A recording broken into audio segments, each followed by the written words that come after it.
Today we make this out of this. Carved that in bone a while ago. And today I casted that in bronze metal. So yeah, bronze casting. How do you pronounce it correctly? Bronze. Bronze. On German it's Bronze. Making this pendant today. Yeah, I may show you some of the pieces I made recently. Casting bronze is really a fun project.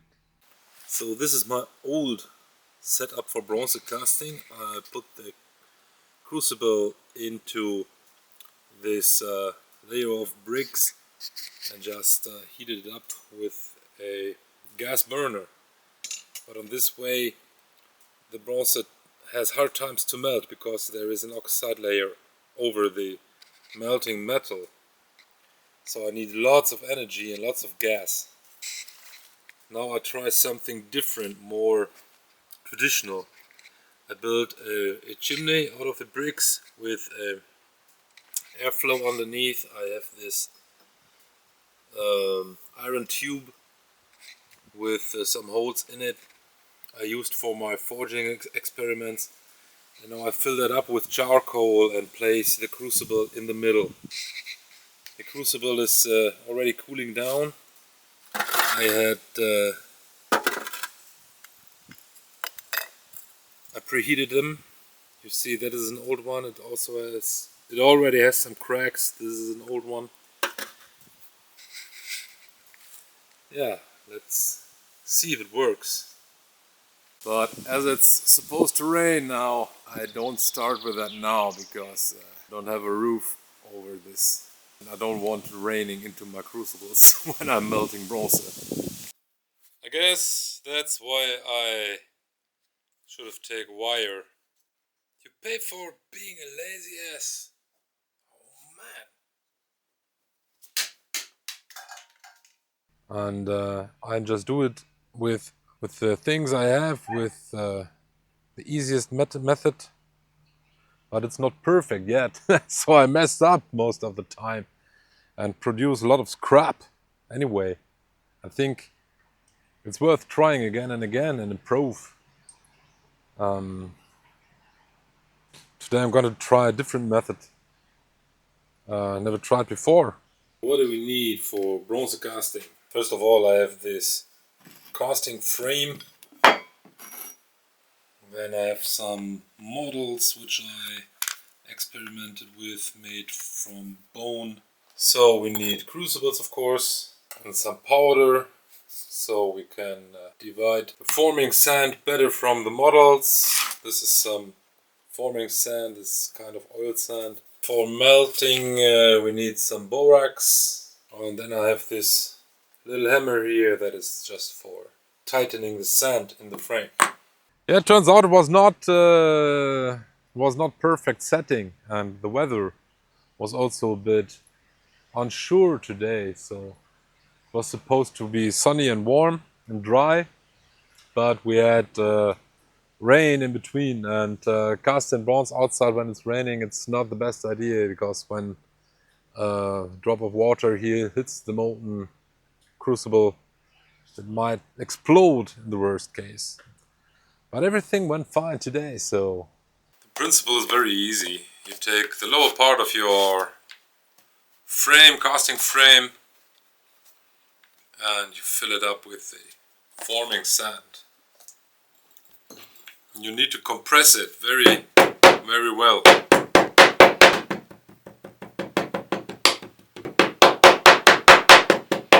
When done, just scraping off the surface. So that's the first half.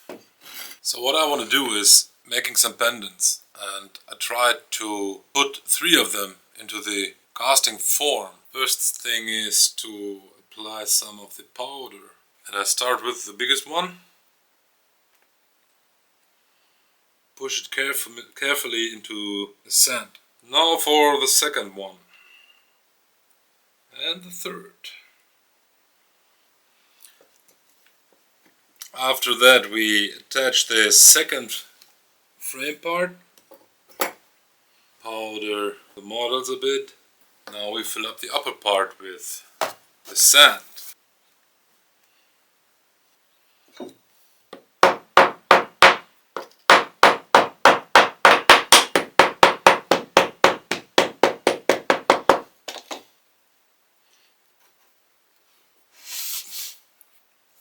So now we try to separate it carefully.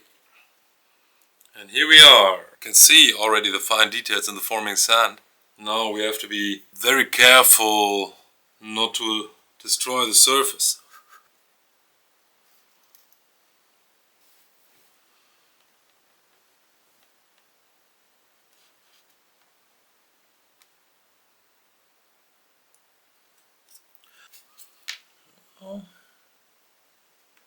Okay, now we need some small channels for the airflow, so when we pour the molten bronze into it, the air must go somewhere. And of course we have to connect the three parts so we can make them in one cast.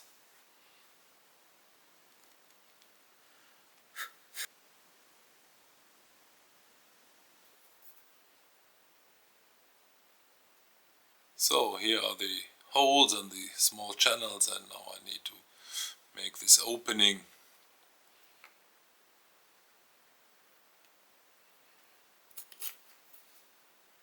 Make that on both sides so the bronze has enough space to flow. Here on the outer side, a little bit of the sand fell down from pushing the holes through, but that shouldn't be a problem at all. Honestly, I would wonder if that works, because it never worked that way for me, honestly.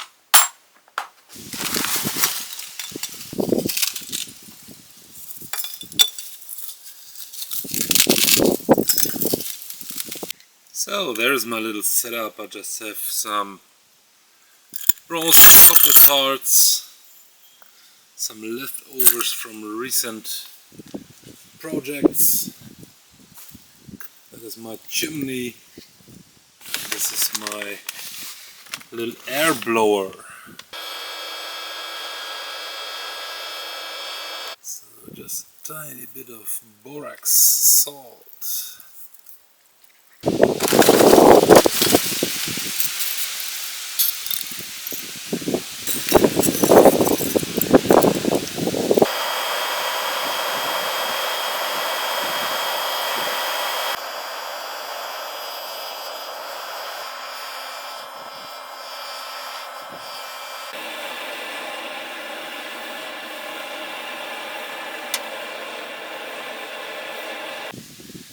I'm pretty sure I fucked that up.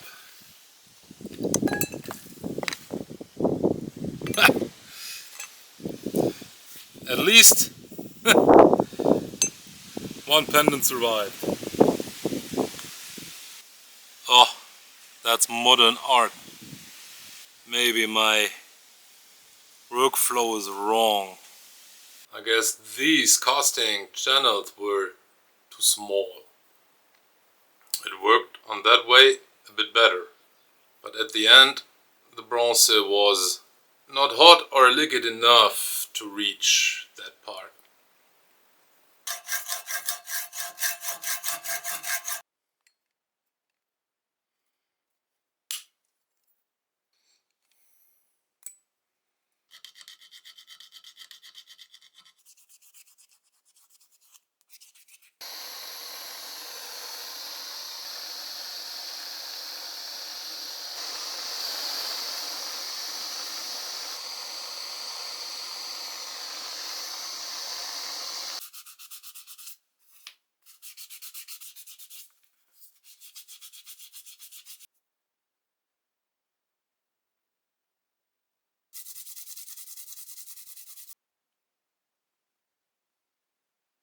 So you see the sand, the oil sand is burned a bit.